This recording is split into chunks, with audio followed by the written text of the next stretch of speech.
শিক্ষক নিয়োগে অতিরিক্ত সতর্কতা রাজ্যের এবার। ওএমআর শিট 10 বছরের জন্য সংরক্ষণের ভাবনা। আর কিভাবে এই সংরক্ষণ করা হবে, কি পরিকল্পনা রয়েছে রাজ্যের, বিস্তারিতভাবে জেনে নেব। আমাদের প্রতিনিধি সোমরাজ রয়েছেন আমাদের সঙ্গে।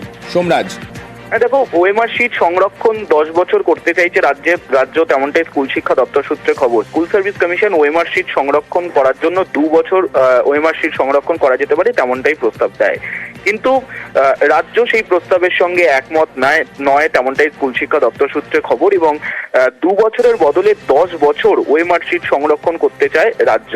এবং সেখানেই একটা প্রশ্ন উঠছে, সাম্প্রতিক সময় বারবারই ওএমআর শিট সংরক্ষণের সময়সীমা নিয়ে বিতর্ক উঠেছে, প্রশ্ন উঠেছে, আদালতেও প্রশ্ন উঠেছে ওএমআর শিট সংরক্ষণের সময়সীমা নিয়ে। সেই কারণেই কি রাজ্য 2 বছরের বদলে 10 বছর করতে চাইছে?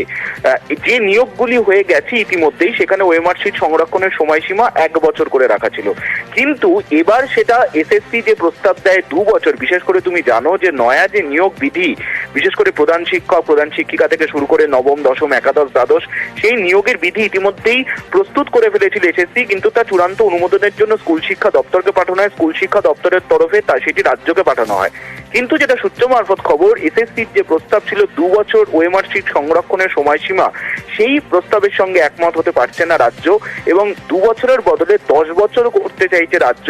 এবং সেই প্রস্তাবও ইতিমধ্যেই স্কুল শিক্ষা দপ্তরকে পাঠানো হয়েছে।